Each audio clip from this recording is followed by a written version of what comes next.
सबैलाई जय मसी।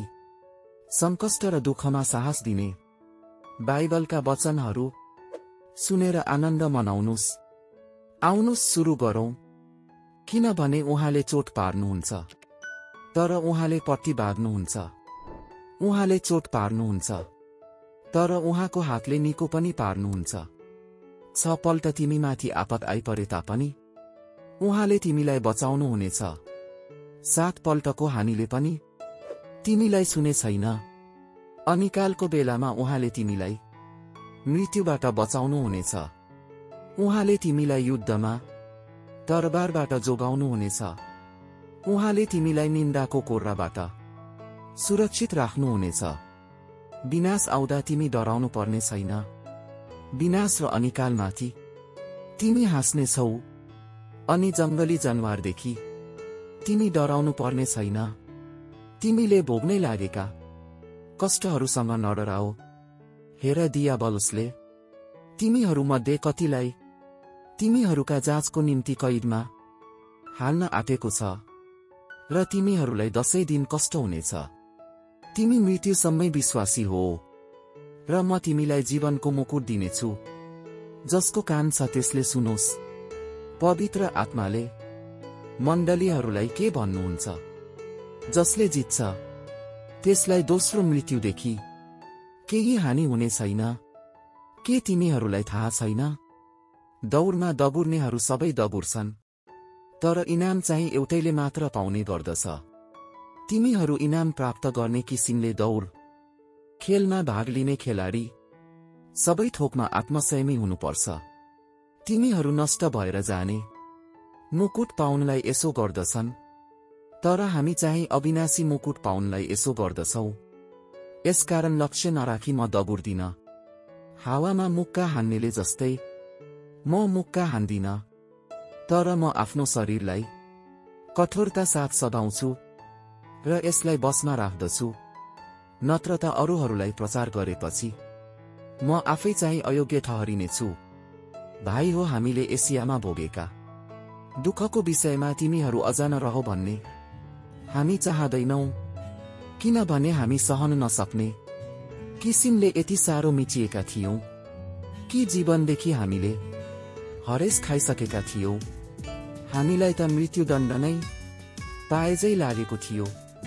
हामी आफैमाथि होइन तर मृतकहरूलाई जीवन दिई उठाउनुहुने परमेश्वरमाथि हामी भर परौं भनेर यो हुन आयो। उहाँले हामीलाई यस्तो भयानक जोखिमबाट छुटाउनु भयो अनि उहाँले हामीलाई छुटाउनु हुनेछ। उहाँमाथि नै हामीले हाम्रो भरोसा राखेका छौं कि उहाँले हामीलाई फेरि पनि छुटाउनु हुनेछ। तर मलाई उहाँले भन्नुभयो, मेरो अनुग्रह तेरो निम्ति पर्याप्त छ, किनभने मेरो शक्ति दुर्बलतामा नै सिद्ध हुन्छ। यसकारण ख्रीष्टको शक्ति ममा बास गरोस् भनेर म बरु मेरो दुर्बलतामा बढी खुसी साथ गर्व गर्नेछु।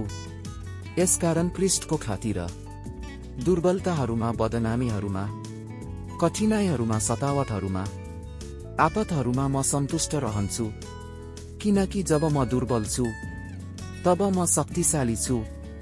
यसबाहेक हामीलाई ताडना दिने हाम्रा शारीरिक बुबा थिए र हामीले तिनको आदर गर्यौं।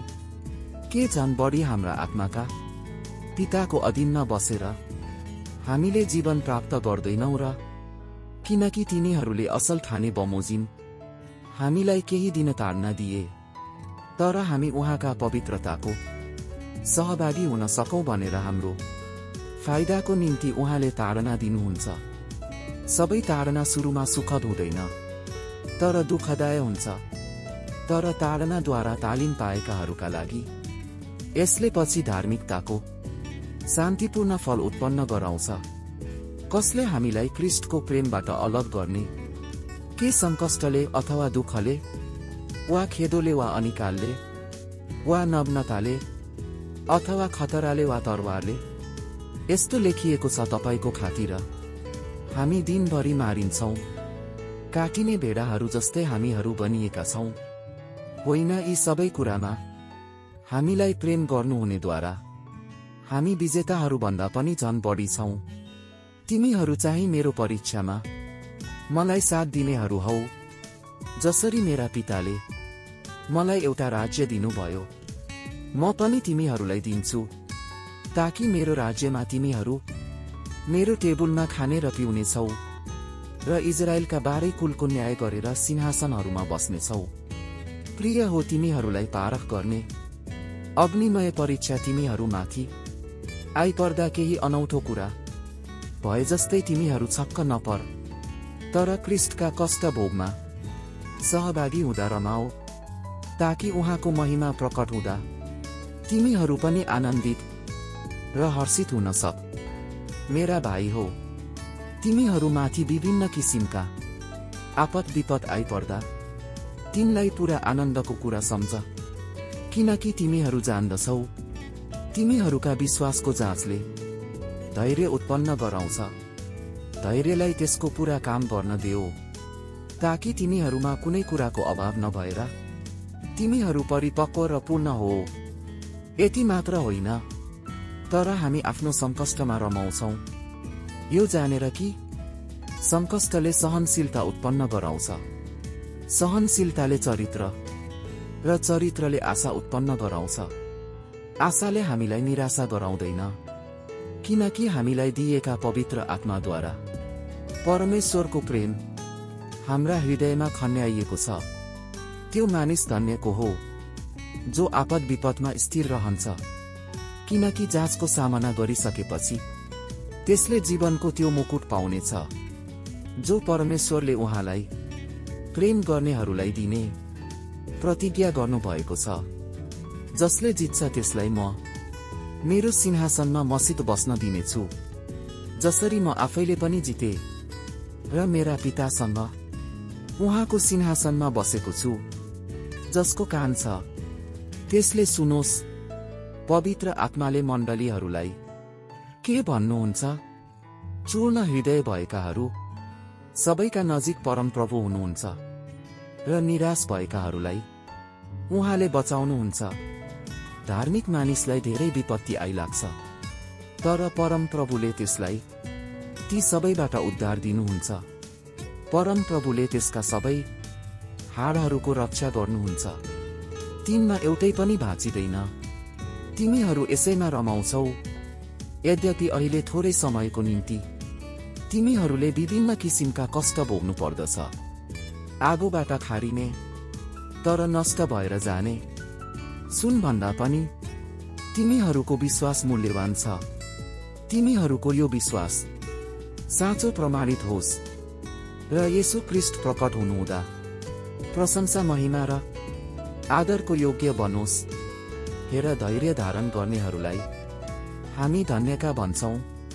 तिमीहरूले अयुबको स्थिरताको विषयमा सुनेका छौ र प्रभुको अभिप्राय देखेका छौ कि प्रभु कस्तो करुणामय र कृपालु हुनुहुन्छ।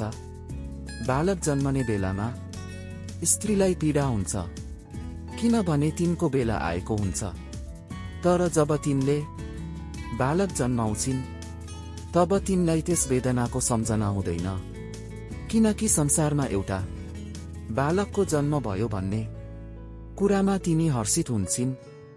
यसरी नै तिमीहरूलाई अहिले शोक हुन्छ, तर म फेरि तिमीहरूलाई देख्नेछु र तिमीहरूका हृदय आनन्दित हुनेछ, अनि कसैले तिमीहरूको आनन्द तिमीहरूबाट खोज्ने छैन। साँच्चै म तिमीहरूलाई भन्दछु, गहुँको दाना माटोमा परेर मरेन भने त्यो एउटै रहन्छ, तर त्यो मर्यो भने त्यसले धेरै फल फलाउँछ।